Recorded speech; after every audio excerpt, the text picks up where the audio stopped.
Madame, bonsoir monsieur, merci d'être avec nous. Vous êtes sur 237, le débat sur Equinox Télévision. Les questions d'énergie et surtout l'énergie électrique nous préoccupe cette semaine. L'État du Cameroun et Actis, le fonds britannique d'investissement qui a racheté les parts d'AES à la Sonel, ont officialisé la reprise des actifs dans le secteur de l'électricité. La situation apprend-on à évoluer.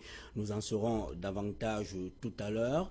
Cela a été fait à Yaoundé il y a quelques jours à travers la signature d'un accord de convention. Seulement, le contenu des accords n'a jusqu'ici fait l'objet d'aucune large publicité, suscitant ainsi beaucoup de suspicions au sein de l'opinion camerounaise. Que peut ce repreneur actionnaire majoritaire dans un contexte marqué par la pression d'une population qui exige de plus en plus une énergie électrique plus stable à un prix soutenable? AES Sonel peut-il se satisfaire aujourd'hui d'avoir accompli sa mission ou laisse-t-elle au contraire un environnement sous haute tension préjudiciable à Actis, comme le soutiennent les observateurs? La question est en débat au cours de cette émission. Je vous retrouve dans un très court instant pour vous présenter les panélistes.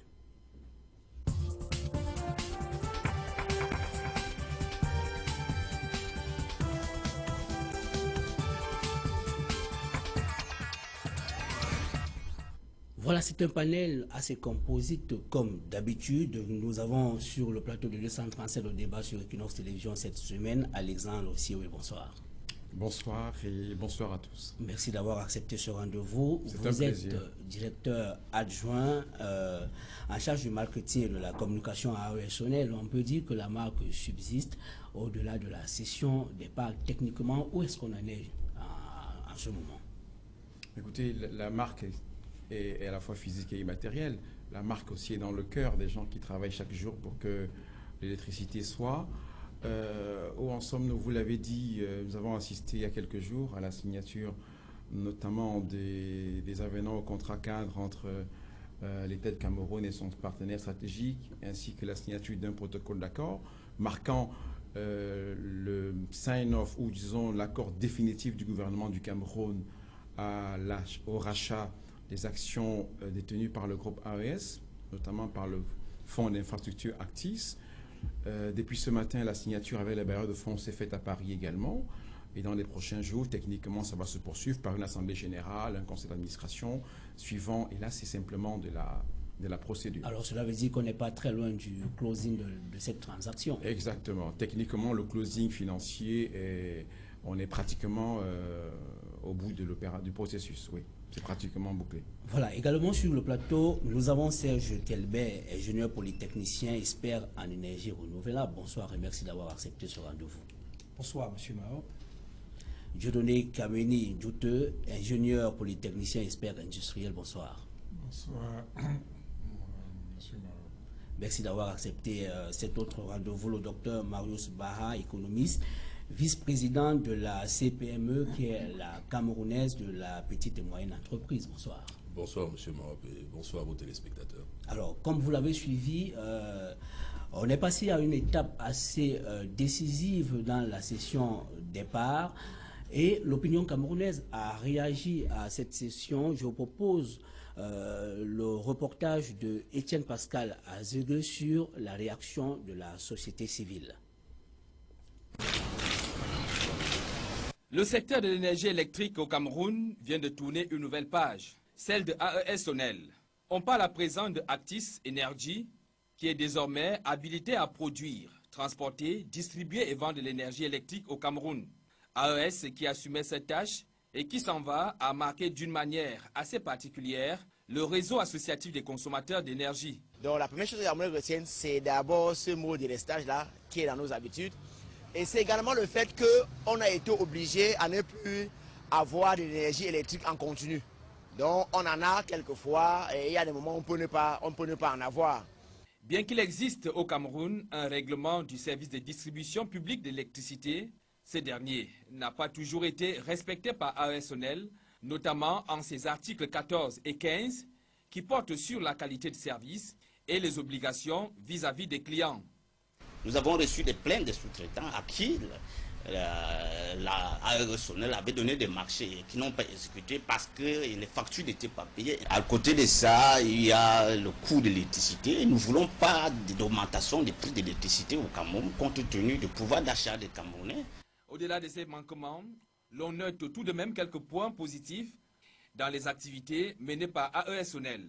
Les efforts ont été quand même faits d'autre part. Je parle ici en termes de communication parce que la Sonel en dernière minute a beaucoup communiqué, ce qui ne se faisait pas avant. Le groupe britannique Actis Energy, repreneur des actions de AES Sonel, devrait mettre un accent sur certains aspects précis. Actis doit investir et suffisamment investir sur le réseau de transport. Parce que tant qu'il n'y a pas d'investissement sur le réseau de transport, même si on multiplie les sources de production, on aura le même problème. Au niveau de la qualité du service, nous notons encore que beaucoup de choses restent à faire. Il y a beaucoup de plaintes et on ne sent pas une proactivité, mais une réaction spontanée de ces agents-là pour pouvoir résoudre les problèmes chaque fois qu'ils sont sollicités. Actis Energy hérite du passif et de l'actif de AES Sonel.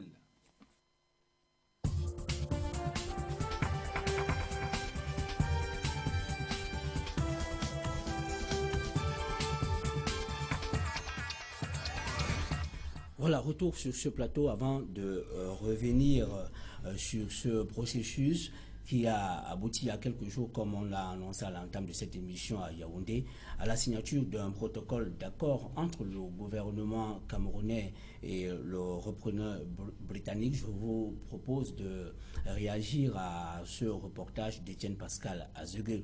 Aujourd'hui, Actis est présenté comme une véritable panacée. Est-ce qu'on devrait y croire?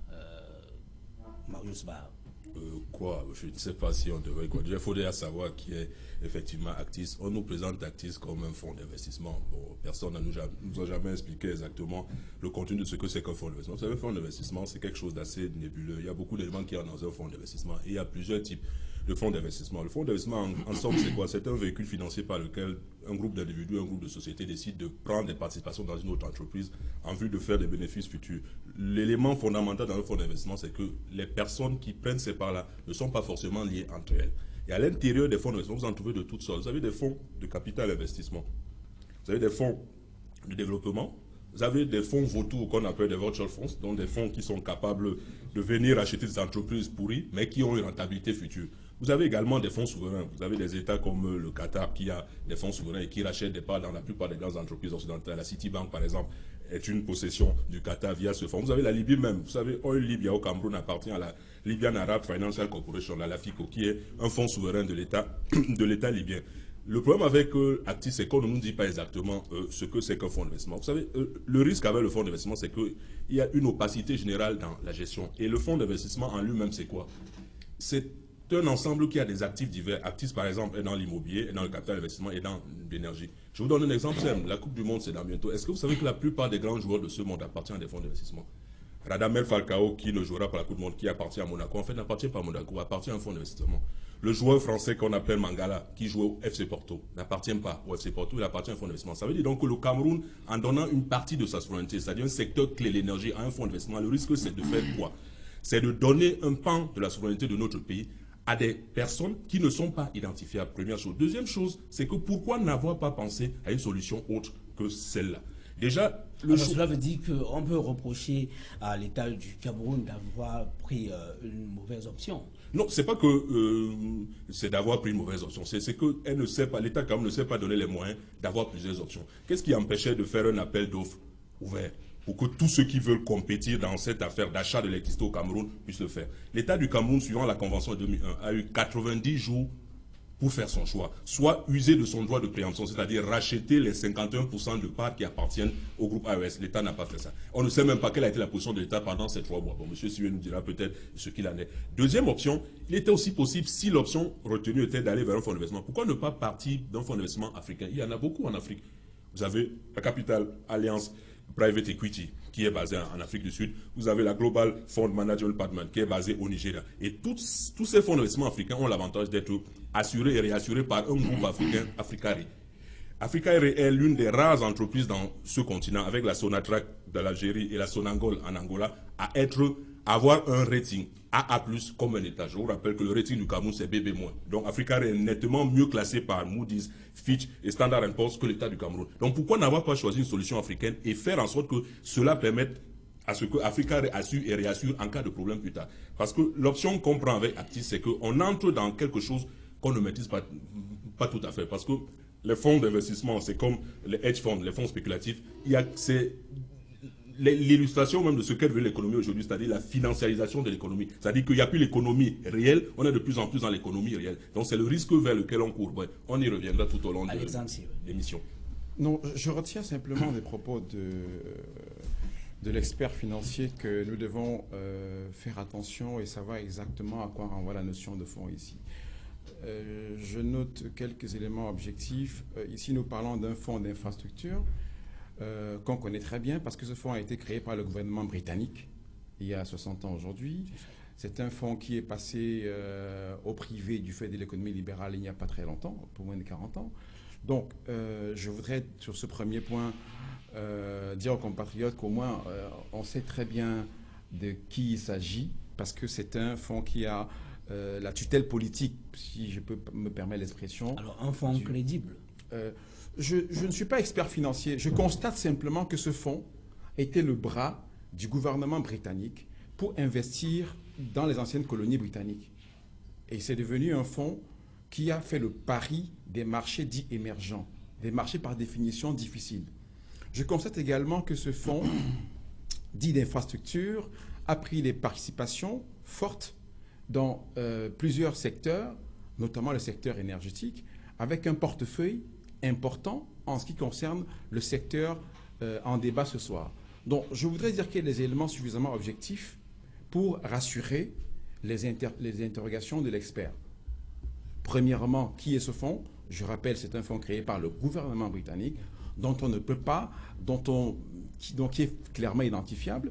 Et je ne trahis aucun secret en disant ici qu'évidemment, si ce fonds vient investir en Afrique et au Cameroun, c'est parce qu'il c'est certainement avec la bénédiction des autorités britanniques. Je rappelle que ce fonds vient d'acquérir également au Maroc, dont on ne peut pas soupçonner d'être un pays, une république bananière, vient d'investir dans les 3 principales villes de ce pays, notamment dans le secteur de l'électricité et de l'eau. Donc, je ne veux pas parler à leur place parce que je suis dans une position un peu délicate. Le fonds Actis, le partenaire du gouvernement camerounais, prendra position, si on peut dire l'entreprise, dans les prochaines semaines. Il faut qu'on dise bien les choses. Donc, mais je constate simplement de nos échanges, de nos rencontres, vous êtes en train de dire que vous ne répondez pas encore d'Actis. Je ne sais pas s'il faut parler ainsi. Nous sommes dans la transition. Nous sommes dans une transition et dans les prochains jours, Actis prendra effectivement possession du management de l'entreprise. Mais je suis en mesure de vous dire aujourd'hui, du fait des échanges, des rencontres que nous avons eues, des informations collectées, que le gouvernement camerounais a pris effectivement le temps qu'il fallait pour mesurer les différentes offres qui étaient faites. Je rappelle aussi simplement que le contrat de concession clarifie dans quelles conditions l'une ou l'autre partie peut vendre ses parts. Je veux également dire que plusieurs offres ont été faites et j'ai la faiblesse de penser que AES a pris l'option qui lui semblait la plus pertinente par rapport aux enjeux du marché camerounais qu'il connaît bien. Et si le gouvernement, vous remarquez que les délais ont été même dépassés, mais le gouvernement a pris le temps pour évaluer la proposition d'AES, a pris le temps de mettre sur pied un comité technique multisectoriel qui a évalué la pertinence de l'offre d'Actis et a fait mieux, et même allé dans certains pays, notamment l'Ouganda et d'autres, voir concrètement sur le terrain comment ces fonds travaillent, comment ils gèrent son portefeuille, notamment en matière d'énergie. Ce qui est important très souvent, je ne crois pas que mon voisin me démentirait, ce qui est important, c'est de voir qu'est-ce qu'il y a dans le portefeuille de ce fonds et quel est le schéma qu'ils mettent en place pour gérer leurs actifs. Parce qu'une fois de plus, et je crois qu'il l'a bien dit, il y a plusieurs types de fonds. Ici, nous parlons d'un fonds d'infrastructure qui est une option claire sur les marchés émergents, notamment les marchés difficiles, et donc qui est habitué à faire face à des challenges difficiles. Et ça nous parle. Serge Kelbey, est-ce que c'est compréhensible cette option pour un fonds d'investissement plutôt qu'un opérateur classique? Bien. Je vais, pardon, tout d'abord commencer à dire que je m'inscrirai vraiment en faux par rapport à ce que M. Siwe vient de développer, parce que déjà sa position en tant que communicateur n'est pas tout à fait clarifiée. Je crois qu'on le constate. Il est encore le communicateur de AES Sonel. Deuxièmement, je pense que avant de traiter le sujet, la transaction des parts de AES, la vente des parts de AES à Actis, il y a tout un processus qui s'est passé en dessous. Monsieur Mahop, avant de parler de ce processus, je vais vous dire que l'arrivée de Actis est une catastrophe. Je vais vous dire pourquoi. Avant que le contrat entre AES et Actis ne se signe, il y a eu des relectures. Il y a une commission technique qui a retravaillé sur le contrat. Et cette commission technique a été payée. C'est-à-dire, avant la transaction, il y a eu des milliards qui ont été déboursés. La transaction qui concerne... Attendez, plus qu'il y a eu une relecture la cession, de la des concession, il y a eu une relecture. Il y a un cabinet qui a été commis pour relire, pour garantir à Actis que, bon, voilà, nous allons faire une relecture, le contrat est clair, il est bon. Et je peux citer le nom du cabinet. C'est pas exact. Le cabinet appartient à un ancien ministre de la droite française qui a reçu 1 milliard de francs CFA. Et les nationaux camerounais ont reçu de l'argent. Ça veut donc dire que la transaction AES-Actis s'est passée comme si on envoyait des Camerounais aller chercher un entraîneur de football. Et chaque Camerounais qui y va revient avec son entraîneur et fait tout pour que ce soit son entraîneur qui passe, le fait passer et qui lui donne quelque chose. Ça, c'est des spéculations. Maintenant, attendez, nous allons discuter après en off. Maintenant, on parlait des faits concrets parce que, excusez-moi, vous êtes en train de faire des... Monsieur Siwe, vous avez parlé pendant peut-être 5 minutes. Non, vous mélangez deux choses qui me paraissent curieuses. Il n'y a aucun lien entre la relecture du contrat de concession et la vente. Il y a un lien. Le but final, c'était de céder les parts de AES Sonel à Actis, pas à une autre entité. Bien sûr. Parce que je vous rappelle que EDF était partant. Et vous pensez donc aujourd'hui EDF et EOT un meilleur choix. Je vais vous dire pourquoi. Si General Electric ou EDF avaient racheté AES, moi j'aurais dit en tant qu'expert spécialiste des problèmes énergétiques, dit aux Camerounais que vous pouvez un peu dormir sur vos lauriers, un peu tranquille. Parce que c'est des spécialistes qui viennent. Actis, certes, est en Côte d'Ivoire. Actis est en Tanzanie. Actis est en train d'obtenir des contrats au Maroc, ce qu'il n'a pas encore fait. Mais il sera peut-être dans 8 pays. Là, pour l'instant, il est dans 6 pays. Mais ce n'est pas des spécialistes. Ce n'est pas des spécialistes, M. Maroc. Comme l'a dit le docteur Baha, c'est des gens qui viennent avec leur argent, qui investissent, mais qui ne savent réellement pas où aller. Ce n'est pas de ça que les Camerounais ont besoin. Je vous dis qu'il fallait revendre AES Sonel à des experts de l'énergie. EDF est un expert qui a fait ses preuves. Areva aurait pu postuler. Ou alors General Electric. Et même, pourquoi pas Pourquoi ne l'ont-ils pas fait, au fait? Mais non, EDF était candidat. Vous savez combien EDF était candidat. Et vous savez quel score ils ont eu? Serge Kelbey, Alexandre Siwe. Nous pouvons Nous allons vous spéculer 2 retourner la semaines parole là-dessus. Je tout à vais vous l'heure. apporter des éléments. Tout à l'heure, vous aurez la parole, le Voilà. temps de faire réagir Vous lisez des mauvais journaux. Oui, simplement. je pense que, selon mon analyse, le problème est ailleurs. Le choix stratégique de Actis se basait sur les garanties financières qu'un tel organisme couvert par le gouvernement britannique et non sur pouvait apporter, l'expertise. parce que Et non sur l'expertise, les Camerounais en ont. C'est-à-dire, les Camerounais en ont. Vous ne verrez pas ces expatriés-là dans les chantiers, mais ils seront surtout dans les finances. Les organismes internationaux, comme la Banque mondiale, SFI... Cela veut dire qu'ils ne vont pas faire comme le groupe américain. Non, pas tout à fait. Ils ne vont pas beaucoup, je crois. Ils ne vont pas beaucoup s'impliquer dans la technique. Est-ce que cela, votre discours ne risque pas être tout simplement une spéculation? C'est-à-dire vous faites des projections, tout simplement, qui sont basées peut-être sur des usages, pas sur des accords très bien tracés. Lorsqu'on a lancé les appels d'offres, du moins l'appel d'offres, il y a eu, bref, il y en a eu. Il y a environ 4 groupes qui... Non, dites qu'il y a eu 4 offres. Il y a eu 4 offres. Et on sait quel rang ils ont occupé. Ça a été soutenu par l'AES qui connaît le terrain. Alors, donc, je crois qu'il faut regarder le problème au niveau plutôt d'encadrement financier et non pas d'encadrement d'expertise de technique.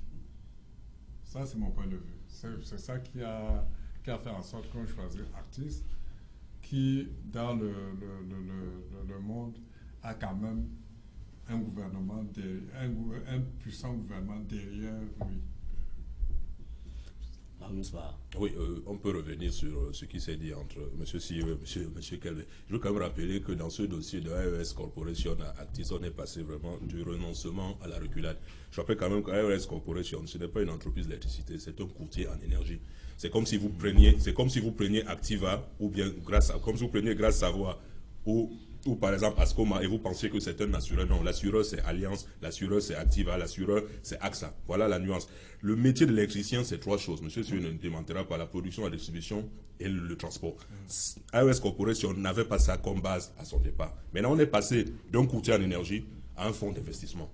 Donc, encore une fois, le métier de base, ceux qui sont censés faire ce job n'ont pas été choisis. Pourquoi n'a-t-on pas pensé à prendre Gaz de France, Général Electric, comme il a dit, Hydro-Québec, des choses de cette nature? Mais je rappelle quand même que l'énergie est un secteur sensible. Regardez un peu toute la danse du ventre que le gouvernement de François Hollande est en train de faire autour d'Alstom, sur tout son volet énergie. Depuis, on ne sait pas s'il faut donner à General Electric ou il faut donner à Siemens. Parce que c'est un secteur sensible, névralgique. Et le fonds d'investissement, tout ce qui a été dit depuis qu'on a annoncé le départ d'AES, rien n'a été mis sur la table. Vous savez, un fonds d'investissement s'évalue à travers 2 documents fondamentaux que tout financier vous dira. Le DICI, le document d'information clé pour l'investisseur.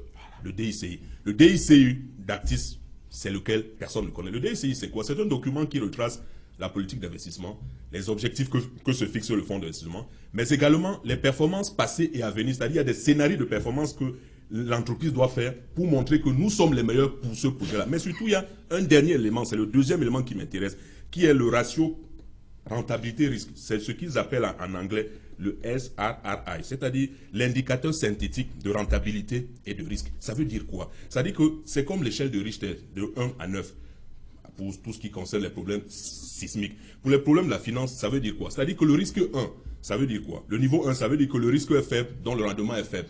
Le risque 7, qui est le niveau le plus élevé, ça veut dire que le risque est grand et le rendement est aussi grand. Maintenant, on ne sait pas quel est le niveau qu'a Actis. Est-ce qu'il a le niveau 1, le niveau 2, le niveau 3? Autant d'éléments qui manquent pour l'appréciation concrète du travail que doit faire Actis. Parce que je rappelle quand même que le problème qui intéresse nos compatriotes, c'est pas de savoir si c'est un groupe britannique et un gouvernement derrière lui, que c'est un groupe de tel ou tel pays. C'est de savoir est-ce qu'on aura enfin une offre d'électricité capable de satisfaire aux besoins énergétiques de notre pays. Qu'est-ce qui fait problème? Est-ce le statut de Actis qui est assez confus comme vous semblez le démontrer, ou alors la capacité pour ce groupe d'investissement britannique à agir ou l'incapacité présumée à agir pour l'amélioration de l'offre en énergie électrique au Cameroun? Non, disons qu'on ne va pas parler de ce qui n'existe pas. On n'a pas encore vu Actis à l'œuvre au Cameroun. Donc, moi j'ai la faiblesse de me taire, de ne pas les juger sans les voir à l'œuvre. Donc, j'ai le temps de voir le maçon au pied du mur. Mais tout ce que, de l'expérience qu'on tire d'AES Sonel au bout de 12 ans, vous savez, ils ont sorti des documents où on nous dit tout ce qu'ils ont fait. C'est sûr qu'ils ont fait des choses, ils ne se sont pas croisés les bras pendant 12 ans. Mais ce qu'ils oublient, c'est un peu comme en amour. Vous pouvez dire que vous aimez quelqu'un, c'est le ressenti qui est le plus important. Est-ce que la personne que vous dites aimer là, sait que vous l'aimez et ressent l'amour que vous avez? Est-ce que les Camerounais aujourd'hui ressentent exactement que AES Sonel a fait du bon travail pendant 12 ans? Votre Vox Pop vient de le dire. Je ne suis pas sûr que la question sera oui. Mais dans tous les cas, nous allons y revenir sur le plateau tout à l'heure en parlant du blanc. J'ai très peur simplement que ce soir, on se perde dans des débats des spécialistes et on finit par ne pas parler des enjeux réels auxquels nous devons faire face aujourd'hui. Parce que finalement, quand j'écoute le docteur, j'ai un peu de gêne parfois. Je prends un seul élément. À l'écouter, on oublie qu'au Cameroun, les prix sont régulés en matière d'énergie et que même la rentabilité de l'opérateur est mesurée, est régulée. Vous voyez, donc c'est un peu embêtant. Et quand il dit « on », le « on » est quelque chose qui me gêne également. Nous sommes dans un rapport entre deux parties. Un contrat, c'est entre deux parties. Et je suis certain que tout ce dont il parle, les experts qui ont traité ce dossier, parce qu'ils sont tout aussi experts, ont pris le soin de vérifier tous ces facteurs. Je pense humblement que ce qui est important dans un partenariat stratégique comme celui-ci, c'est le modèle qu'on met en place. Les gens oublient, plusieurs pays essaient des modèles différents. Autant le Gabon a pour partenaire dans l'eau, par exemple, hein, l'un des groupes cités par le frère Kelbé, autant un pays comme la Côte d'Ivoire a pour partenaire dans l'électricité un autre fonds, qui lui aussi d'ailleurs était candidat pour le Cameroun. L'essentiel, à mon humble avis, c'est de savoir si le partenaire a dans son portefeuille une expertise qui soit de nature à faire face au challenge dont on parle. Vous écoutez comment on parle de jus d'AES. Au début, vous avez vous-même entendu ce qu'on disait d'AES. Et quand j'entends nous ressortir la même littérature, ça me pose un problème. AES, non, n'était plus un courtier, a commencé comme courtier évidemment, mais après est devenu un opérateur à temps plein. Du fait du portefeuille qui s'est constitué à travers le monde. Ce qui a permis un partage d'expérience qui était conséquent, qui nous a beaucoup aidé aujourd'hui. Oui, le plus important, c'est le ressenti de nos clients. Nous n'avons jamais dit qu'au cours de 12 ans, on a fait des miracles. On dit simplement qu'au cours de 12 ans, quand on voit le point de départ et le cahier de charge qui était le nôtre, nous avons le sentiment d'avoir fait des progrès. Même si nous avons le sentiment d'avoir fait des progrès, et je vais donner un seul indicateur. Si aujourd'hui, vous écoutez les Camerounais de plus en plus parler en termes de qualité d'énergie, en termes de coupure intempestive, c'est la formule qui vient très souvent. Quelqu'un m'a dit encore ce matin, en une semaine, j'ai au moins 4 coupures de 30 minutes en moyenne. Je lui ai dit, bon, j'aimerais voir dans quel quartier vous vivez, mais ce que vous dites me semble faire sens. Mais il y a quelques années, ne l'oublions pas, c'était en termes de jours qu'on comptait l'énergie manquante. C'était le rationnement. Nous avons pu mettre fin à ce rationnement et rétablir un équilibre, c'est être fragile, entre l'offre et la demande. Aujourd'hui, les enjeux, je vais prendre une image pour terminer, je laisserai la parole aux autres panélistes. Nous avons l'impression qu'aujourd'hui, c'est un peu comme si on construit une maison. Nous avons fait des fondations qui nous semblent solides. Nous avons commencé à monter les murs. Le plus difficile aujourd'hui, c'est ce qu'on dit en construction, les finitions. L'enjeu numéro 1 pour nous aujourd'hui, c'est je parle de notre entreprise. Et pourquoi est-ce que AES se retire au moment des finitions? Là, c'est un autre enjeu. Les entreprises, les groupes ont leur stratégie. Aucun investisseur ne vient dans un marché pour rester à vitam aeternam. C'est un contrat de concession de 20 ans et vous restez un exemple, 8 ans. Un exemple. Tout à l'heure, j'ai écouté M. Kelbé nous parler d'EDF matin, midi, soir. Je rappelle qu'ils ont été en compétition et ils ont eu un rating que les experts connaissent. Okay. Quand ils sont retirés en Amérique latine, simplement parce que le marché ne leur semblait plus pertinent. Certainement que l'avantage concurrentiel ou la rentabilité. Nous sommes dans une économie qui est ouverte, qui est libérale. Les investisseurs... C'est le cas pour le Cameroun. Je pense humblement que le groupe AES a changé sa stratégie. Elle avait vocation à faire du Cameroun une vitrine pour son projet africain. Ils sont retirés d'Afrique du Sud. Après, le Nigeria, ils vont certainement partir. J'ai l'impression que le changement de management dans le groupe, parce que je ne suis pas d'AES, il faut bien comprendre. Je parle ici de groupe AES. Je suis d'AES Sonel au Cameroun. Le groupe AES a une stratégie mondiale. Il nous a été expliqué simplement que la nouvelle équipe du groupe a changé sa stratégie et l'Afrique n'est plus un enjeu. Dont le président du groupe qui avait Afrique, qui est venu au Cameroun notamment, qui avait Afrique comme objectif prioritaire, a été remplacé par une autre équipe qui certainement veut investir sur des actifs certainement plus porteurs. C'est leur droit. Aucun investisseur ne viendra chez nous pour passer sa vie avec nous. Il faut que nous soyons un pays où les gens ont envie d'investir, où ils savent également qu'ils peuvent partir en bonne intelligence et nous devons nous organiser pour les accueillir, les laisser partir, recevoir d'autres sans avoir l'impression que c'est un deuil ou que nous sommes... Je suis heureux de voir que l'un part et qu'il y avait 4 autres, j'ai dit bien 4, au départ il n'y avait qu'un seul. Il y avait 4 autres qui lice. ont fait des propositions. Oui. Et l'offre la plus intéressante, la plus pertinente, en fonction des enjeux et challenges tels qu'ils sont perçus par celui qui vendait ces actions, à savoir le groupe AES. Ils ont fait le choix qui leur semblait le plus pertinent. Et le gouvernement du Cameroun, dont le sérieux ne peut pas être mis en doute sur un secteur aussi délicat, a pris le temps d'étudier. Et si le gouvernement de notre pays estime que cette offre, par rapport aux autres, est la plus pertinente, ce n'est pas parce que des gens ont échoué par la porte et voulu entrer par la fenêtre que nous allons faire un débat sans pression aucune. À votre avis? Serge Kelben.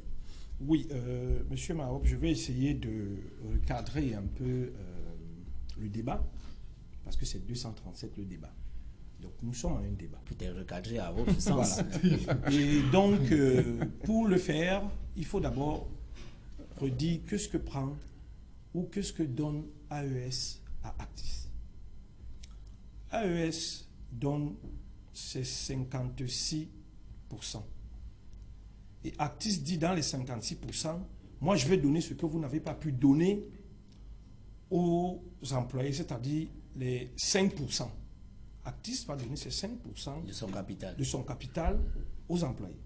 AES devait le faire. Dans son cahier de société mentionné, ils ne l'ont jamais fait. Actis prend KPDC. Il prend aussi la Dibamba. Mais ces deux succursales seront gérées probablement par une autre succursale de Actis qui est Gobelec, basée en Afrique du Sud, qui est sa filiale. Pas basée en Afrique du Sud, mais c'est leur filiale en charge voilà, de la production d'énergie. Quelque part, parce en qu'ils production d'énergie. C'est-à-dire ces deux pans seront gérés peut-être par Globelec. Non, je vous le confirme. Très bien. C'est Globelec, la filiale en charge de la production. Ça rejoint exactement ce que disait le docteur Baha. C'est-à-dire, nous avons en face de nous des opérateurs économiques, des businessmen qui sont arrivés et qui nous disent, bon, nous on va mettre beaucoup d'argent pour essayer de relever la production et la qualité de l'énergie au Cameroun. Mais ils ne nous disent pas avec quels moyens. Et moi, je vais vous dire que l'argent ne fait pas tout. Parce qu'il y a un problème qui se pose. On ne sait pas si ça sera dit dans le contrat. AES a un passif. AES a des dettes énormes. De quoi vous parlez? AES a des infrastructures vieillissantes.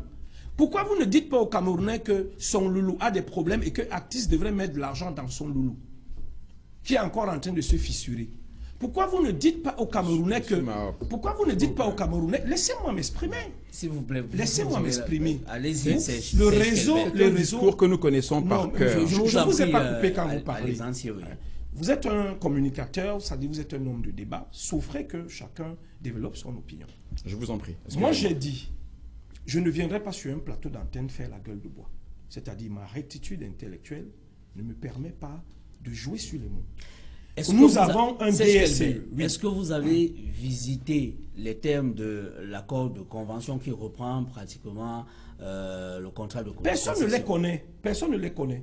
Vous avez dit tout à l'heure qu'ils communiquent très peu là-dessus. Mais je dis encore, moi, mon problème n'est pas la convention. Le problème est l'atteinte des objectifs que AES devait atteindre. Alors, mais comment est-ce que vous savez par ailleurs que Actis ne va pas investir? J'ai demandé, est-ce que Actis va payer le passif? Des infrastructures. Ils vont investir. Ça, je l'ai dit, ils vont investir. Mais est-ce qu'ils prennent le passif? Parce qu'on a un état vétus du réseau. On a des problèmes au niveau de la production. Je peux vous aider en répondant simplement. Nous avons un DSCE, un document stratégique pour la croissance de l'emploi qui existe, qui est le cap énergétique du Cameroun. AES Sonel n'a pas pu atteindre ce qui lui était demandé de faire.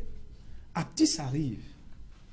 Puisque ce n'est pas un spécialiste, je vous dis, de l'énergie, de l'électricité, nous aurons certainement encore d'autres problèmes. Alors cela veut dire que Actis hérite d'un contexte sous haute tension comme l'ont soutenu certains... Vraiment électrifié. Et les Camerounais, vraiment électrifié. Et les Camerounais, certainement vivront un passage à vie tout simplement parce que on ne peut pas faire de fusion ni d'acquisition sans purger l'entreprise. Or, dans la politique d'Actis, elle est en train de, sans lui prêter des mots, de rajeunir son effectif. Ceux qui ont installé le réseau actuel et les équipements actuels seront probablement mis à la porte. La jeune génération qui viendra aura des problèmes à remettre des installations à niveau. Et d'où je ne suis pas d'accord avec M. Dudieu Kameni, parce que quand un groupe comme ça arrive, il faut un transfert de technologie. Les Chinois demandent aux Français d'aller installer des avions chez eux et de leur montrer comment on pourra fabriquer ces avions sans eux. Ce n'est pas parce que les Camerounais n'ont pas des techniciens capés, mais quand un groupe comme EDF, par exemple, arrive au General Electric, il y a une communication entre ce qui se fait à Hydro-Québec, à EDF, et ce qu'on peut faire au Cameroun. C'est-à-dire, quand ils partent, les Camerounais ont un reste qui est un reste intellectuel. Le tout n'est pas l'argent. Si ce n'est que pour l'argent, vous voulez me dire que AES-Sonel n'avait pas d'argent? AES-Sonel a encore de l'argent. Ou alors, la politique du groupe a complètement changé, parce que la maison mère, déjà à Arlington, commençait à avoir des problèmes. Que le Cameroun n'obéit plus à cette politique du groupe. Probablement. Oui, je pense honnêtement que nous déplaçons un peu le débat. Le débat est déplacé, en ce sens que il faudrait qu'on sache. Vous trouvez chacun en son temps que le débat est déplacé pour le remettre chacun à son niveau. Je dis donc que le Cameroun, pour remplacer AES Corporation, était à la recherche d'un partenaire stratégique. De deux choses l'une. Est-ce que c'était un partenaire technique ou un partenaire financier?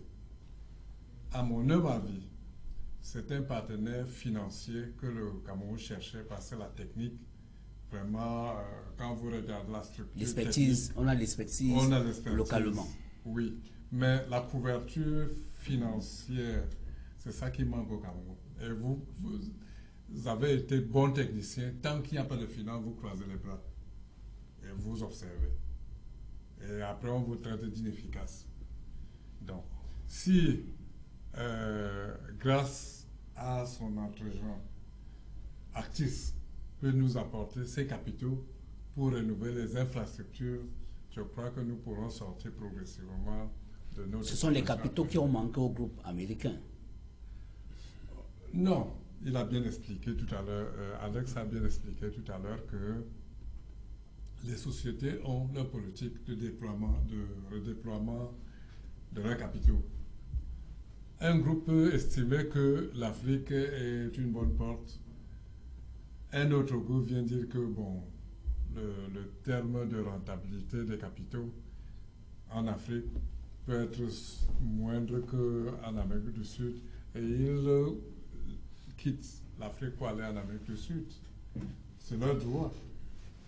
Donc, moi, si vous parlez de transfert de technologie, moi, qu'est-ce qu'on va transférer en technologie, puisque les barrages... Puisqu'on a la technologie. On a la technologie. Alors, le vœu des pouvoirs publics, c'est l'accès plus facile des populations à une électricité de qualité à long terme.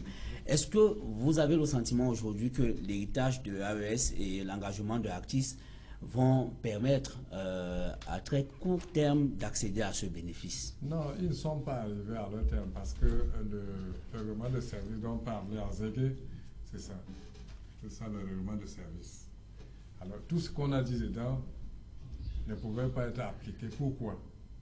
Parce qu'au Cameroun, compte tenu des moyens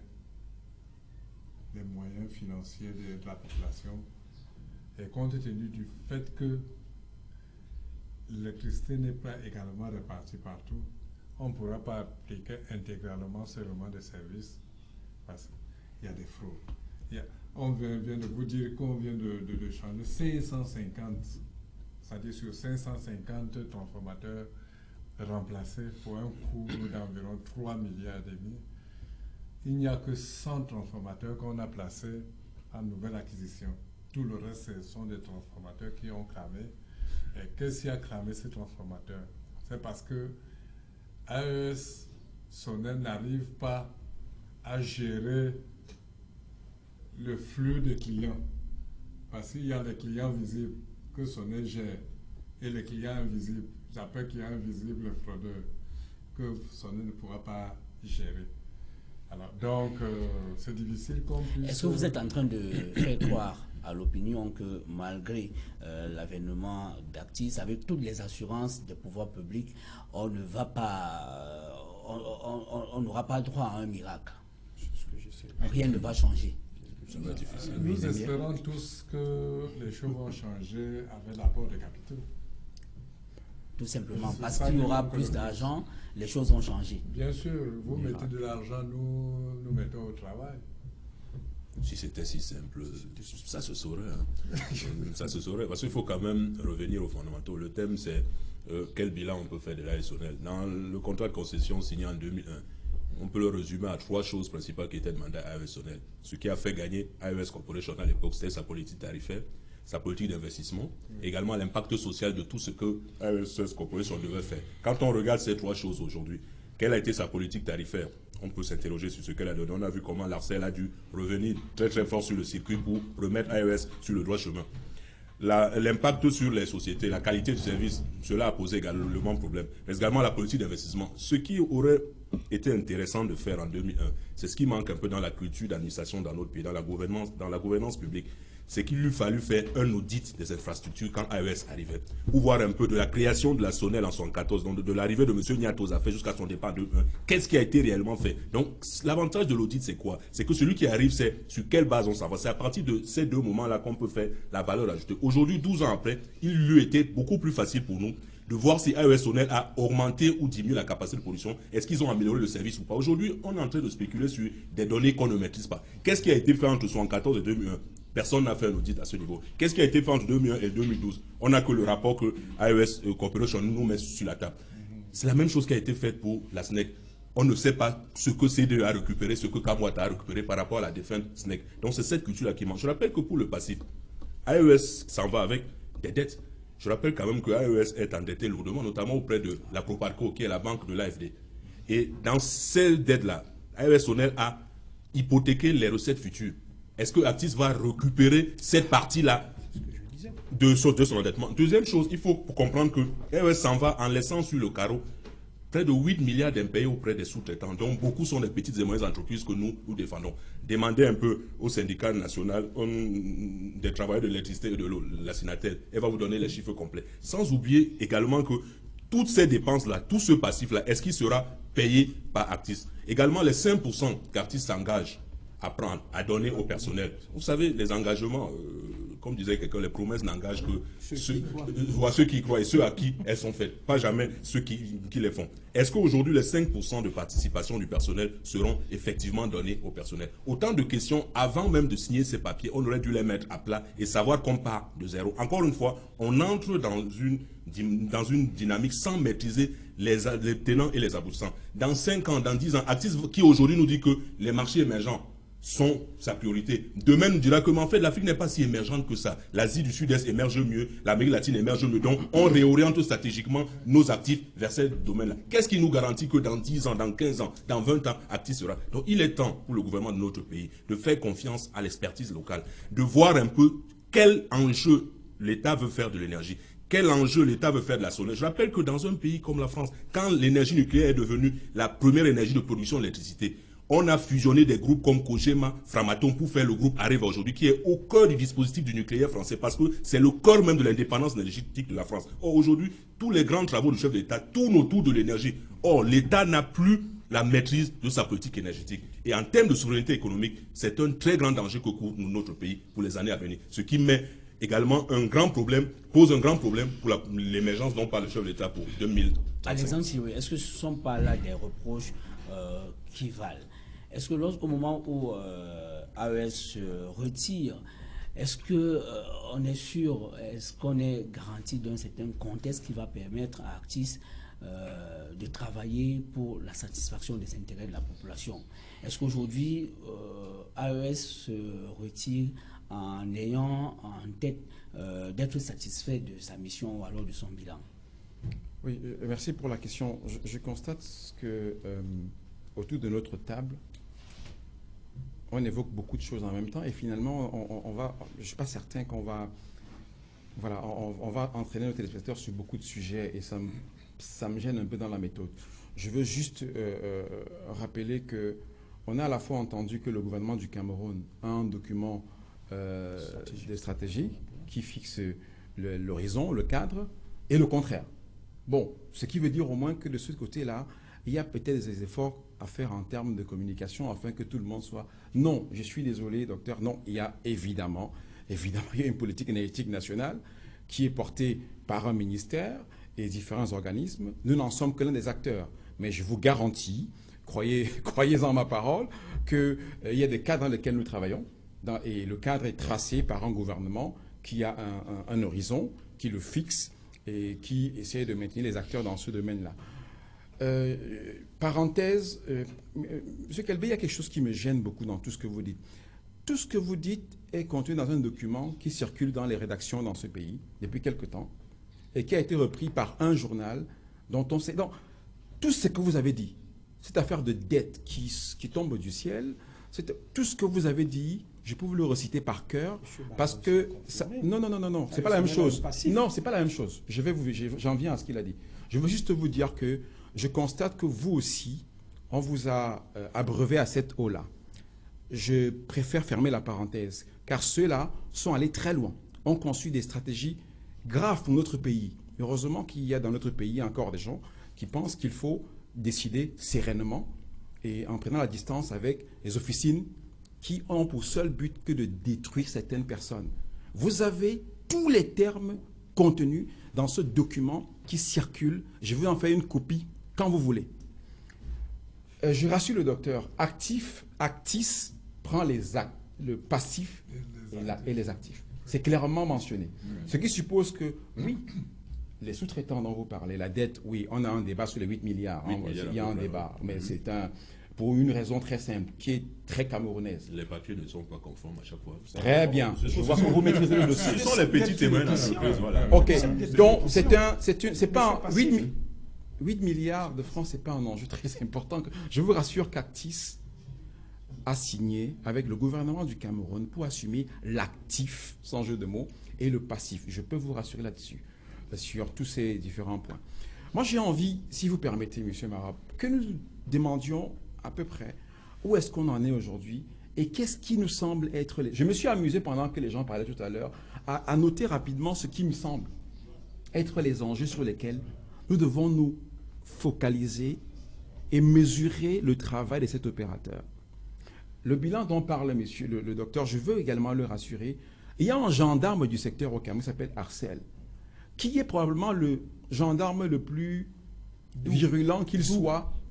Je vous invite à aller voir ce qui se passe. Parce que nous sommes pas... Vous êtes du secteur de l'énergie, nous aussi, moi aussi je suis du secteur de l'énergie. Je sais comment fonctionne l'Accel, les cellules juridiques. Comme dans tous les pays, c'est le même schéma, M. Marab. Ne vous laissez pas contaminer par les activistes. Nous sommes du secteur de l'énergie. Vous êtes un communicateur d'une entreprise qui fait dans l'énergie. Laissez-moi vous faire comprendre que le régulateur... Vous permettez que je précise?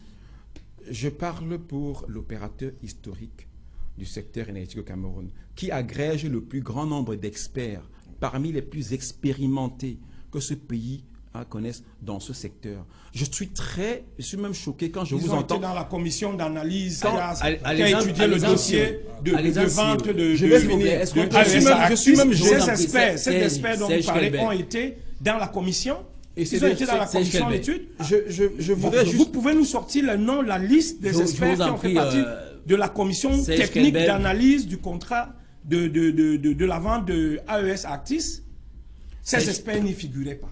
Je vous ai dit que vous avez une littérature. La parole reste à... Je vous dis que ces experts n'y figuraient pas. Je vous en prie. Prouvez-moi le contraire. Serge Kelbey, je vous en prie, vous reprendrez la parole tout à l'heure. Monsieur Kelbey. Je peux vous citer les noms de ceux qui étaient dans la commission. Vous allez reprendre la parole tout à l'heure, je vous en prie. Gardez autrement la patience. Monsieur Kelbey, Alexandre, avec le respect que je vous dois, je vous prie simplement de me permettre de donner les informations que je crois avoir. J'ai la faiblesse de croire que j'ai un peu plus d'informations que vous. Tout à l'heure, le docteur parlait de Proparco, par exemple, les barrières de fonds de l'entreprise. Ce matin à Paris, la signature avec ces barrières de fonds a eu lieu. Ce qui veut dire en clair que la dette, tout ce que vous voulez, est reprise. C'est des mécanismes banals en matière, vous confirmez avec moi, de reprise d'entreprise. Ce matin à 11 h à Paris, notre directeur général a signé ce document. Je voudrais simplement... Alors, l'environnement que vous laissez, le contexte que vous laissez, est-il propice à Actis? Je ne comprends pas toujours pourquoi vous dites vous laissez. Je vous rappelle que AES. l'entreprise s'appelle AES Sonel, Oui, et que les Camerounais qui y travaillent ne vont pas prendre l'avion pour aller aux États-Unis. C'est les mêmes Camerounais qui y sont pour certains depuis 40 ans. Je ne comprends pas de quoi vous me parlez. Monsieur Mahop, c'est les mêmes Camerounais qui se lèvent à 5 heures du matin pour vous servir, qui vont continuer à le faire. Ce qui est important pour nous à l'interne, je vais vous dire, c'est l'approche que nous propose ce groupe. Voilà des gens qui nous disent... Qu'est-ce qui vous a manqué, AES? Est-ce que vous permettez, M. Mahop, est-ce que vous permettez que M. Mahop me pose des questions, M. Kelbel? Vous êtes sûr de votre science? 237 au débat. Je préfère vous laisser dans votre science. De débat. Je préfère vous laisser dans votre science et essayer d'expliquer à ceux qui nous écoutent de quoi il s'agit. Je n'ai pas parole d'évangile, mais je me permets de participer au débat avec des éléments à ma possession. Vous poursuivez. J'étais en train... voilà, j'ai bien perdu le fil de mes idées, mais enfin, j'essayais de faire comprendre que ce qui nous intéresse à l'interne, nous leur avons demandé quelle est votre approche en matière de management. Parce qu'évidemment, c'est un point important pour nous. Puisque, comme l'a dit l'expert, M. Mahop, l'expertise interne est de haut niveau. Elle a largement profité des synergies entre notre entreprise et d'autres entreprises du groupe AES. Nos équipes n'ont jamais autant voyagé. Elles ont beaucoup appris. Elles ont conduit des chantiers lourds et importants. Parlez-leur, ils vous diront qu'en 12 ans, ils ont amélioré leur pratique, leur culture, leur manière de faire. Nous avons demandé à Actis, c'est quoi votre approche? Ce qui nous intéresse et qui nous semble percutant. Ils nous ont dit, à la différence d'autres groupes, des groupes historiques comme AES, nous, quand on signe avec un pays, avec une entreprise, nous investissons sur l'expertise locale. On leur dit, voilà, voici les enjeux. En face, voici les moyens. Voilà les résultats qu'on vous fixe. Voilà les délais qu'on vous fixe. Vous atteignez les résultats, vous êtes en place. Ça ne marche pas, on vous vire le lendemain. Cette idée de confier, ils nous ont dit, il n'y aura pas d'anglais dans vos bureaux partout. Ils nous ont dit, s'il y a 4 anglais, ce serait déjà beaucoup. Il nous est arrivé d'avoir 40 expatriés dans notre entreprise qui ont relégué, permettez-moi, M. Kelbel. Je vous en prie. Laissez-moi parler de... Non, Serge Kelbel. Il nous est arrivé d'avoir... Il nous est arrivé d'avoir 40 expatriés. Ils nous ont apporté beaucoup. Mais parfois, même à des fonctions où les nationaux avaient... Ils nous ont dit, notre approche est totalement différente. Nous allons vous faire confiance et vous juger au résultat. Ça nous parle. Dernier point, je pense que humblement, en tant que je suis du secteur et en tant que client, il y a quelques enjeux qui nous semblent importants. Le maintien du rythme des investissements. On a perdu beaucoup de temps parfois du fait des décisions qui traînent, etc. Je vous rappelle que Crébi, par exemple, on a perdu 2 ans pour construire la centrale de Crébi.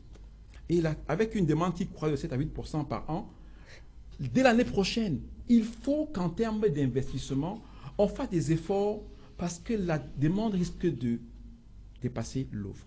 Voilà, donc la maîtrise du rythme des investissements est un point important. L'extension et la densification du réseau de distribution, ce que j'appelle les finitions. Parce qu'en fait, le problème aujourd'hui, l'instant où je vous parle, c'est au bout de la chaîne.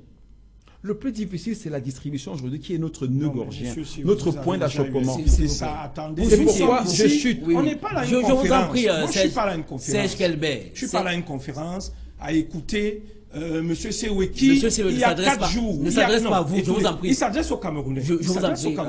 Mais il faut... Serge Kelbel, qu'est-ce que les Camerounais attendent?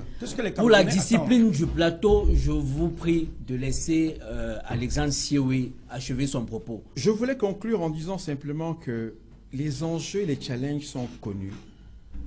Les investissements, la maîtrise de la consommation des administrations qui sont énergivores, la lutte contre les pertes commerciales et techniques, dont parlait tout à l'heure l'expert, c'est un domaine important. L'amélioration du service à la clientèle, c'est un chantier important.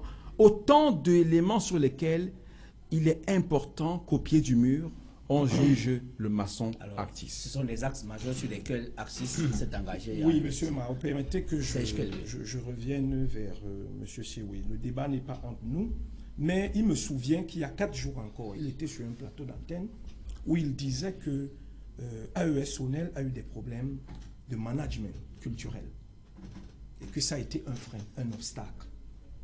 Mais ce sont ces mêmes personnes que Actis va retrouver qui seront cet obstacle. Ce sont ses propos. Non, vous m'avez mal compris. Nous sommes devant les médias. Vous connaissez de très bien de quels médias je parle. CRTV, oui. Vous étiez en train de parler et je vous écoutais en disant, mais écoutez, qu'est-ce qu'il dit?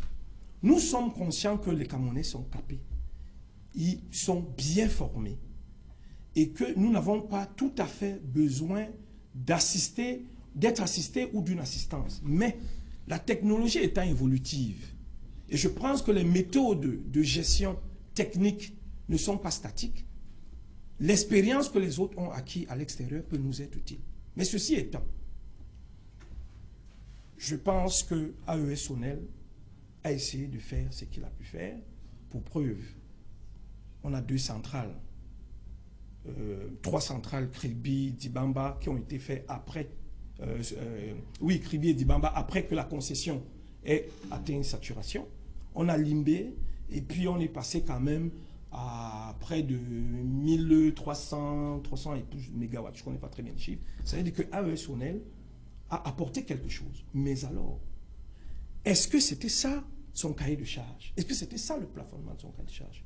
Pour ma part, je continue à dire que AES Sonel est venu faire du business au Cameroun, a pris une bonne partie d'argent, a estimé qu'ils ont... C'est comme quand vous jouez aux cartes dans les casinos, vous gagnez une bonne partie d'argent, et puis vous dites, bon, je vais vendre mes actions de peur que j'ai investi, je le perds. Pourquoi? Parce que l'investissement à faire pour atteindre les objectifs du millénaire dans le document de stratégie pour la croissance de l'emploi sont colossaux. Actis peut être une solution économique, comme le disait M. Douteux, mais il y a la partie technique qui est la plus importante. Et c'est cela que les Camerounais attendent. C'est-à-dire, dans un pays où tout le monde le sait, M. Séoussé, tout le monde ici sur la table, sait que nous avons un potentiel hydroélectrique suffisant, nous n'avons jamais réellement pensé à une véritable politique énergétique. Je dis bien véritable, parce qu'on a écrit, il y a un DSCE, il y a un Carneva qui est géré par le ministère, mais j'ai toujours dit sur un plateau ici qu'il faut passer à une phase de diversification de nos ressources énergétiques pour accroître notre système de sécurité énergétique. C'est-à-dire que quoi? Si Actis arrive aujourd'hui et qu'il se focalise dans l'investissement hydroélectrique tel que AES Sonel a fait pendant 12 ans sans atteindre, je crois peut-être la moitié, pour ne pas dire le quart de ses objectifs, nous allons perdre beaucoup de temps à relever le réseau, à relever les infrastructures et à servir la distribution. Il faut penser aux énergies renouvelables. Tout à fait. Même pas seulement, à d'autres types d'énergie. Ça contribue tout cela à la politique énergétique que doit avoir un pays, surtout en ces temps-ci où on vit une certaine psychose. Donc, on doit aller dans une dynamique de sécurité énergétique. Et pour chuter, ce que je souhaiterais dire pour chuter, c'est que AES Sonel, en vendant ses parts à Actis, comme je crois que M. Barra l'a confirmé, laisse quand même un passif en infrastructure qui nous pose problème pour les, disons, 16 millions de Camerounais qui attendent la lumière. Parce qu'aujourd'hui, je ne sais pas si AES Sonel a 4 millions d'abonnés. Mais 4 millions, c'est beaucoup. 2 millions d'abonnés. Alors, si vous pensez que le tout est de récupérer ce que AES Sonel a laissé et de distribuer l'énergie aux populations, que ferons-nous du réel déficit? Alors, est-ce que vous dites comme, ferons-nous du réel déficit? Est-ce que vous dites comme les autres que le groupe américain s'en tire de la manière la plus belle? C'est quand même 220 millions de... 110 milliards. 110 milliards de francs CFA. Oui, 110 milliards de francs CFA de la vente des parts. C'est un pactole. C'est une cagnotte. Mais seulement, il aurait fallu, monsieur Didier Souffré, que je réponde un peu à monsieur Mahop, il aurait fallu que cette offre soit, qu'on ait encouragé les partenaires privés camerounais à soumissionner et peut-être à investir après. Parce que 110 milliards, je pense qu'il y a des Camerounais, une bonne demi-centaine de Camerounais qui peuvent avoir 110 milliards de francs CFA. C'est moins que le taux de rentabilité concessionnelle aussi. Le taux de rentabilité concessionnaire, j'estime que AES Sonel a plafonné. On a créé 2 nouvelles structures, Kribi Power Development et Dibamba Power Development Corporation, qui normalement ouvraient la porte à d'autres concessions. On pouvait aller jusqu'à 2000 MW parce que les besoins réels de ce pays avoisinent les 3000 MW. Nous ne sommes que rendus à presque 1300 ou 1200. C'est ce que les Camerounais veulent savoir. Actis qui arrive, est-ce que dans les zones urbaines, nous aurons une énergie de qualité et stable? Moi, j'ai été appelé tout à l'heure par quelqu'un qui me dit, sécurise-moi le compresseur de mon frigidaire parce que c'est le 4e compresseur que je change. Le 4e. Ce n'est pas la fraude, c'est la mauvaise qualité du courant, du produit par AES Sonel. Ça, c'est un problème très important. Le tout n'est pas de dire nous avons fait 2000 MW, 4000 MW, mais de quelle qualité? De quelle qualité? Je crois que l'expert Kelbe, il faut beaucoup lire. Je crois aussi. Il faut lire des rapports. Je crois aussi. Parce que si vous ne lisez pas des rapports, vous allez prendre des positions fixes et parfois erronées. Vous ne pouvez pas dire aujourd'hui, sans document à l'appui, que AES Corporation a gagné beaucoup d'argent. Je sais qu'ils ont gagné de l'argent, mais dans l'ordre de 12% en 12 ans. Tandis que les opérateurs de téléphonie... 12% de combien? De l'ensemble de leurs investissements au Cameroun. De quel montant? Le taux de rentabilité. On vous donne un taux de rentabilité, voilà, monsieur Kelbe. Vous pensez que c'est petit? Allons-y, je donne Kameni Djouto. Tandis que les opérateurs, les téléphones, c'est encore... Oui, mais c'est pas... Mais monsieur Kameni Djouto, nous parlons de 2 secteurs qui se distinguent nettement. On n'est pas dans le secteur de la téléphonie. AES Corporation n'a pas gagné autant d'argent qu'on pense. Il y a eu un problème de redéploiement de leurs finances en fonction des nouveaux qui gèrent l'AES Corporation. De nouveaux enjeux du groupe? Oui, ils ont estimé qu'ils peuvent gagner mieux ailleurs qu'ici. Ils se désengagent. Ils avaient été ici pour 20 ans, mais avec possibilité tous les 5 ans de voir s'ils peuvent partir ou non. Ils ont estimé au bout de 12 ans qu'ils doivent partir. Et pour partir, ils se sont rassurés qu'il y a un autre partenaire stratégique qui devait les remplacer. C'est pourquoi ils ont soutenu la candidature de Actis, qui était un fonds d'investissement que l'expert Kelbe confond en un partenaire technique. Actis aurait... un partenaire technique. Ce n'est pas un partenaire technique, justement. Actis a offert plus de garanties que les autres. Ce sont les Camerounais qui sont des partenaires techniques. C'est-à-dire, trouver de l'argent, les Camerounais vont électrifier tous les villages, toutes les industries. Trouver-leur de l'argent. C'est tout ce que j'ai. Moi, j'espère que la problématique sera simplement de l'argent et que quand ils lèveront les fonds, ça permettra justement à toutes nos zones rurales de se développer. Moi, ce qui m'intéresse, c'est de voir un peu la synergie dont vous parliez tout à l'heure. Il y a un organisme dans ce pays, on se demande bien à quoi ça sert, l'Agence d'électrification rurale, l'AER, qui est censée s'occuper, paraît-il, des zones où vous n'allez pas. Voilà. Déjà, quel est le travail que vous avez fait avec eux pendant ces 12 ans et comment vous comptez les intégrer pour que, parce que l'électricité dont on parle, on pense que ça s'arrête à Douala et les autres capitales régionales. Mais il y a des zones dans ce pays qui, 54 ans après l'indépendance, n'ont toujours pas d'électricité. Donc, est-ce que parmi les garanties que vous nous avez citées là, Actis s'engage justement à faire en sorte que AER puisse lui servir vraiment de bras séculier pour les zones où ils sont incapables. Est-ce qu'ils répondent d'Actis? Je voudrais rapidement dire, rassurer le docteur sur ce point. L'AER, c'est un opérateur, c'est le bras séculier de l'État du Cameroun. Et je rappelle également que la concession d'AES à la signature couvrait les zones électrifiées à la date de la signature de la convention. Je voudrais préciser cela. Premier point. Deuxième point, les nuances langagières de l'expert Kelbe sont très intéressantes. Pour ne pas dire qu'AES a atteint ses objectifs en matière de production, il dit qu'AES a plafonné, ce qui est une formule fumeuse pour ne pas dire que sur ce point, l'objectif a été atteint. La concession que nous avons signée avec eux. Je rappelle aussi que c'est aussi curieux de vous entendre dire qu'il suffisait de prendre des hommes d'affaires camerounais pour que ce ne soit plus du business cette fois-là. Je parle sous le contrôle de celui qui, sur le plan financier, est le plus capé sur le plateau. Il est bon, M. Kelbé, que les investisseurs viennent au Cameroun et aient la conviction qu'ils vont gagner de l'argent. Il est bon. Je dis qu'il est bon qu'on investisse au Cameroun et qu'on gagne de l'argent. Ce n'est pas de la philanthropie. C'est pas de la philanthropie. Donc, venez dire ici aux Camerounais, AES est venu à gagner de l'argent. C'est du populisme de bas étage inutile. La question est de savoir concrètement quel type de partenariat il nous faut pour développer le secteur électrique camerounais. Vous parlez de production. Quand on vous demande de faire attention et de lire quand même les rapports qui existent, quand on dit que Actis prend l'actif et le passif d'AES, vous ne vous demandez pas pour combien de temps ils ont signé pour l'instant? Vous ne vous posez pas la question de savoir. Vous n'avez pas communiqué là-dessus. Mais les mots veulent dire ce qu'ils veulent dire. Ils vont boucler le contrat d'AES. C'est d'abord ça le premier engagement.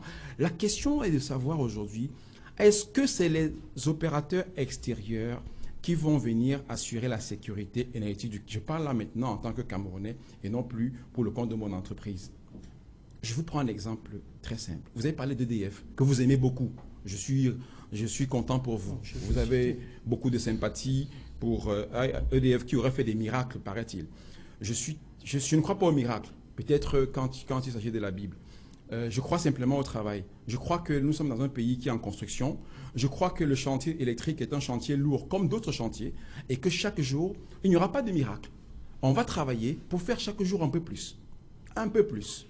L'enjeu numéro 1, M. Kelbé, accroître la production à travers les investissements. L'État a une série de projets. Il est important que le Cameroun se donne les moyens de respecter ces investissements-là. Il s'agit du Cameroun, des investissements de souveraineté, afin de doter notre Cameroun, notre pays, d'un matelas, d'une plateforme de production qui soit pertinente. Si vous confiez cela à un opérateur étranger, le logique économique de l'électricité est très simple. Vous investissez, l'équation est simple à propos du tarif, je vais vous donner ça en 2 secondes. L'équation est simple. Le tarif au Cameroun est régulé, le tarif égal. Vos charges d'exploitation et de fonctionnement, donc, le taux de rentabilité qu'on vous garantit, le remboursement de la dette sur l'énergie vendue. Ce qui veut dire en clair que, aujourd'hui, pour que l'électricité, par exemple...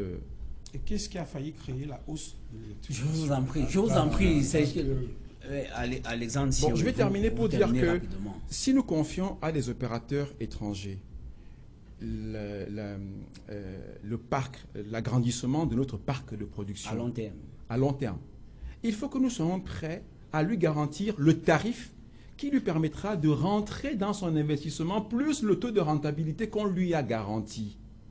La question est de savoir aujourd'hui, cela va être financé par nos impôts ou par le tarif, le consommateur?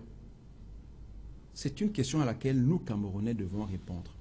Impôts, à savoir l'État avec ce que nous payons en impôts, ou par le client, à savoir le tarif.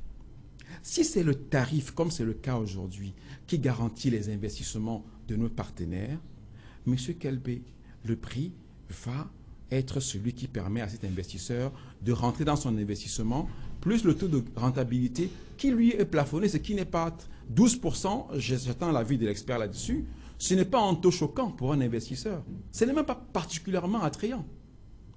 Donc, la question fondamentale est celle de savoir aujourd'hui quel est le schéma de financement que nous voulons mettre, dont nous voulons doter notre pays afin de lui garantir une sécurité énergétique durable. La France a sa rente nucléaire. On appelle ça une rente. Les mots veulent dire ce qu'ils veulent dire. À nous de nous doter d'une rente hydroélectrique. Et maintenant choisir des partenaires qui vont assurer l'exploitation et la gestion au coût le plus fiable pour le consommateur. Vous êtes en train de faire croire à l'opinion qu'avec l'engagement d'Actis d'investir lourdement ou alors d'engager des investissements colossaux dans les infrastructures, on court le risque de ne pas avoir des prix soutenables pour le consommateur. Non, j'essaie de dire simplement, M. Marop, que à propos de la production, par exemple, si nous voulons doter, notre pays a beaucoup de projets. Tous ces projets qui émergent aujourd'hui, c'est des projets qui datent de 20-25 ans, ils sont connus. La question est de savoir si nous pouvons avoir les moyens actuellement Parce que l'État n'a pas que l'électricité. Hein. Il y a les routes, il y a les écoles, il y a les universités. Je donne un chiffre pour que vous compreniez. Parce qu'on nous a demandé à nos experts de répondre à la question suivante. Que faut-il faire pour que le Cameroun soit à l'abri des perturbations que nous observons aujourd'hui, de manière durable? Ils ont planché pendant des heures et des jours et des nuits, et le verdict est clair. Il nous faut 5 000 milliards sur 20 ans au moins, ce qui revient à 250 milliards par an.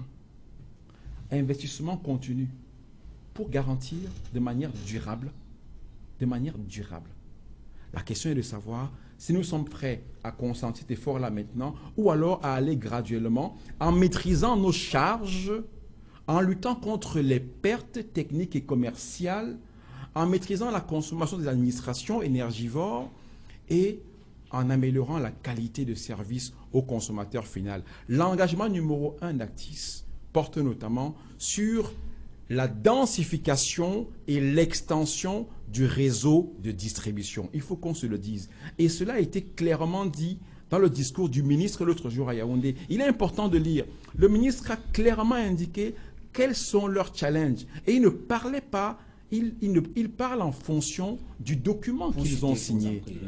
Pour chuter, il est important qu'on sache clairement quel est le rôle des différents acteurs, quel est le schéma de financement que nous voulons mettre sur pied au Cameroun afin d'assurer un développement durable du secteur. Mais justement, c'est là où je me dis qu'il y a quelque chose d'assez dolosif dans le contrat que vous avez signé, enfin que Actis est en train de vouloir signer, a signé même avec l'État. S'ils sont réellement un fonds d'investissement avec pour mission d'être le partenaire financier de l'État, puisque la partie technique existe déjà, pourquoi ne pas aller jusqu'au bout de la logique, c'est-à-dire de mettre sur pied ce qui a été fait dans les pays étrangers d'où ils viennent, la Grande-Bretagne, la France, c'est-à-dire un partenariat public-privé. Vous savez, la plupart des grands investissements dans les grands pays ne sont plus faits par l'État.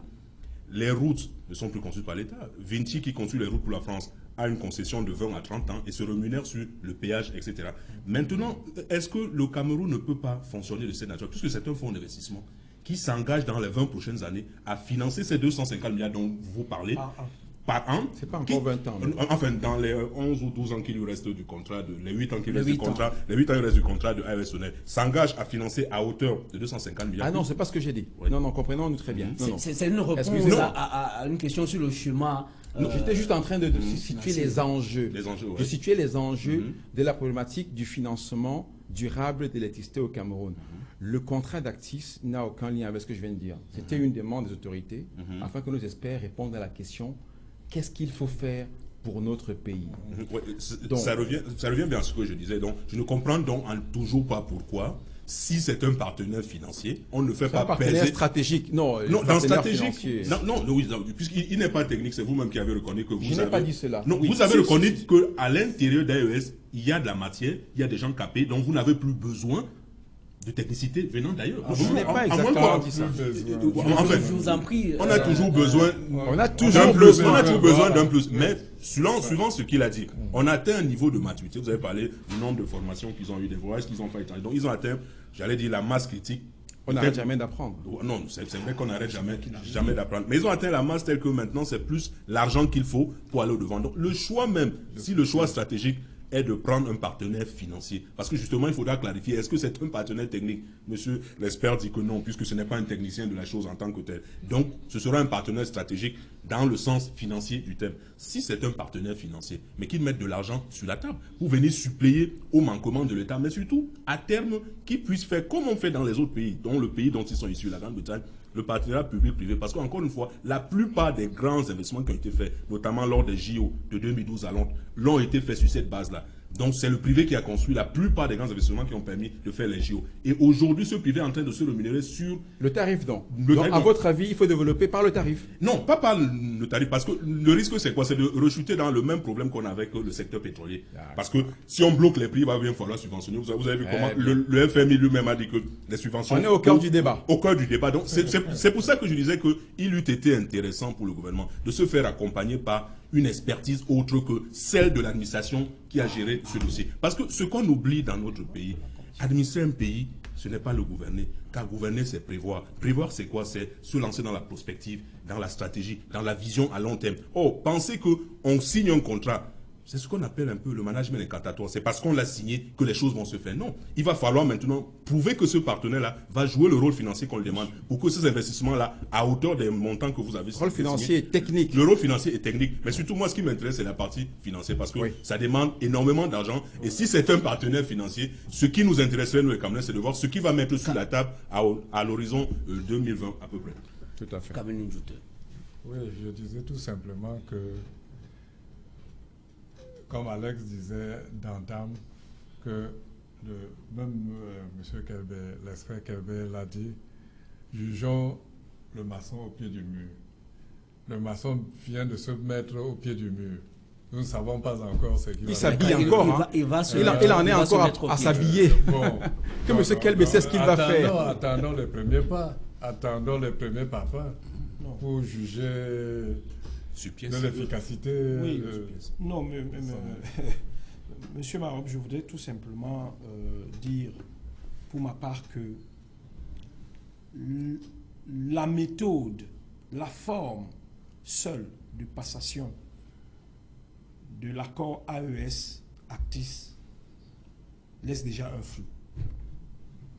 C'est-à-dire, lorsqu'on regarde l'opacité de la signature de ce contrat, des hésitations même qui ont eu à choisir Actis, on se pose la question de savoir qu'est-ce que va devenir le Cameroun après AES. 1.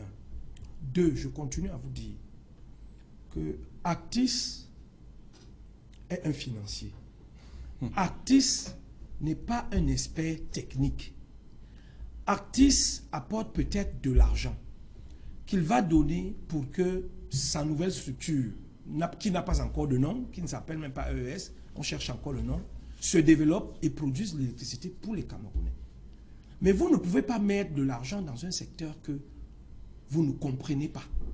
Comment vous dites? Tout simplement parce que c'est vous, M. Sioui, qui développez encore, je dis bien sur un plateau d'antenne, qu'à l'intérieur du AES Sonel, il y a eu des résistances culturelles.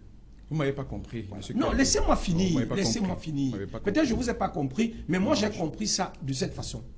Que le management a rencontré des obstacles.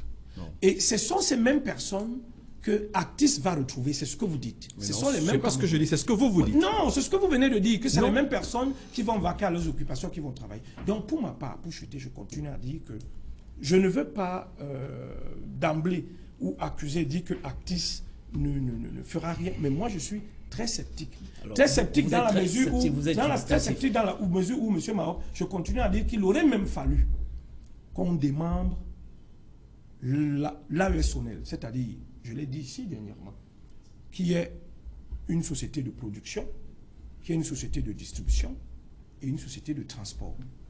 Parce que dans les systèmes mécaniques, lorsqu'un système a plusieurs composantes, il devient moins fiable. Le problème majeur de AES, ça a été qu'il a embrassé les trois pôles. La production, le transport et la distribution. Actis récupère tout cet actif avec le même personnel tel que M. Sioui nous dit, certainement avec une seule innovation. Serge Kelbé, bientôt nous refermons ce plateau. Vous restez très sceptique, vous êtes dubitatif. Alors, qu'est-ce que vous proposez pour que, selon vous, de votre avis, qu'on ne tombe pas avec Actis dans les travers de AES? Non, moi je vais faire une proposition globale très rapidement. Vraiment très rapidement, Actis doit motiver, stimuler l'État camerounais à mettre sur pied un plan national d'économie d'énergie avant d'entamer des grands travaux. C'est-à-dire, il va falloir que le Cameroun tout entier se mette ensemble pour baisser sa charge énergétique, pour permettre aux Camerounais dans l'arrière-pays de commencer à avoir un peu plus d'énergie et une énergie plus stable dans des zones urbaines. Ça, c'est la première des choses. La deuxième des choses, je ne sais pas s'ils l'ont fait, mais je vais aller dans le sens du docteur Barra qui disait qu'il faut une audit des équipements existants et de jauger, de palper pour savoir exactement quels seront les investissements qu'il faudra faire sur les 5 ou les 8 ans restants. Et je crois que le document stratégique pour la croissance et l'emploi doit rester le cap parce que les Camerounais y ont travaillé, le chef de l'État a donné des instructions là-dessus, il faudrait atteindre ces objectifs peut-être d'ici 2020 ou 2025. Donc, si Actis pouvait avoir un conseil venant de ma part, c'est d'abord de réduire cette charge énergétique qui est très importante et qui pourra permettre au Cameroun de repartir sur des nouvelles bases. Oui, disons pour moins citer, sceptique au moins sceptique parce que, bon, si je puis dire, le verre est dans le fruit, il va donc falloir consommer le fruit, puisqu'on a déjà signé et ce sera fait, ça ressemble un peu aux APE. La position de la Camerounaise APE, c'est accompagner le gouvernement.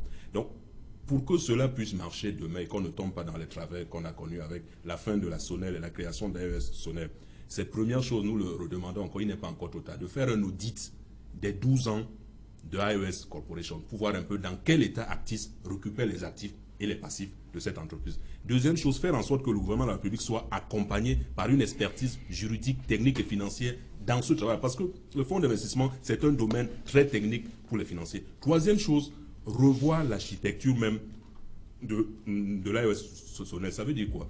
À l'intérieur du conseil d'administration, il ne suffit pas d'avoir mis l'un des collaborateurs les plus efficaces en économie du chef de l'État, le professeur Fouda, comme PCA. Encore faut-il que dans l'actionnariat même de la SONEL de demain, Actis SONEL, je ne sais pas comment ils vont appeler ça, qu'on fasse en sorte qu'il y ait à l'intérieur ce qu'on appelle en finance la golden share, c'est-à-dire une action spécifique qui reviendrait à l'État camerounais, qui permettrait quoi? De faire que toutes les actions stratégiques d'Actis ne puissent pas être faites sans l'aval du gouvernement camerounais et que Actis ne puisse pas partir avant d'avoir fini le travail qu'il a signé. Ça, c'est ça le rôle de la golden share. Troisième chose, il y a un passif de 6 milliards qui bloque les petites et moyennes entreprises. Je rappelle que si vous ajoutez aux 6 milliards la dette que l'État lui-même a vis-à-vis des entreprises de ce pays, dont les PME, ça fait à peu près 7% du PIB de notre pays qui constitue la dette intérieure, c'est-à-dire 800 milliards de francs. Donc vous avez à peu près 806 milliards de francs qui bloquent l'économie. L'économie est un maillon.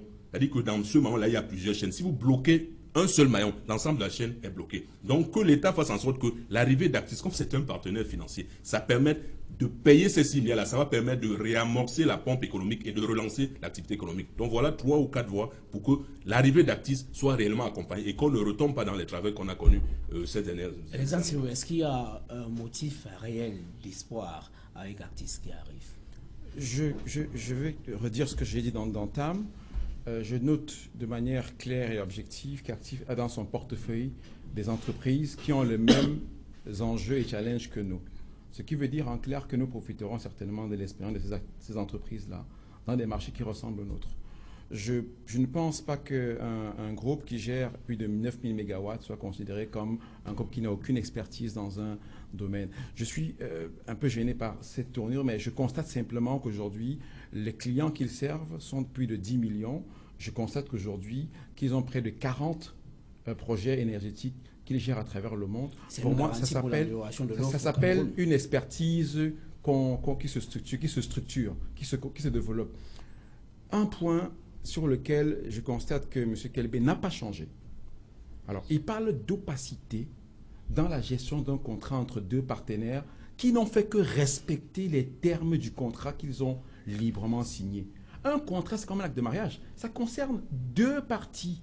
Ce n'est pas la plantation de vous et moi. Il s'agit d'un acte posé par l'État souverain du Cameroun. Ceux qui gèrent ces contrats se sont assurés que cela s'est fait dans les règles de l'art. Et je termine par la notion de... Donc, je voulais rassurer M. Kelbé que cela s'est fait suivant les termes du contrat. Et l'État du Cameroun a pris même la précaution. Ce qui traduit la bonne intelligence qu'il y avait entre les différents partenaires. Oui, l'État a pris le temps qu'il fallait pour se donner les moyens de comprendre ce que pouvait le partenaire qu'on lui proposait. Dernier point, et pour rassurer le Dr Barra, l'audit. Avant de signer, on fait ce qu'on appelle la due diligence. C'est même mieux qu'un audit. C'est un exercice auquel se livrent tous les acquéreurs potentiels afin de savoir quel est l'état. Ça a été fait. Ça a été fait. Dieudonné Kameni. Oui. Est-ce qu'avec Actis, techniquement, l'histoire est... Non, pour moi, le peuple camerounais veut deux choses. La première chose, la qualité du service, qui est développée à l'article 14 de ce document, qui est le règlement de service, la qualité de l'énergie. Ensuite, le Camerounais veut être sûr que en cas de non-respect par Sonel de ses obligations vis-à-vis des clients, c'est-à-dire assumer s'ils ne garantissent pas la qualité de service. Voilà le Camerounais. Quel que soit le partenaire qui arrive, si les deux aspects-là sont réglés, vraiment, pour nous, il n'y a pas de problème. Alors, vous pensez qu'avec Actis, on arriverait à régler ces deux aspects? Je vous ai dit que Actis est au pied du mur, n'a pas encore commencé à mettre le premier papa. Donc, nous espérons que ça va... L'histoire est permis, dans tous les cas. Merci à vous d'avoir accepté ce rendez-vous, chers invités. Voilà, monsieur, merci de nous avoir suivis. Nous sommes arrivés au thème de cette autre livraison de 237, le débat sur Equinox Télévision cette semaine. Restez connectés sur les programmes de la chaîne. Au revoir.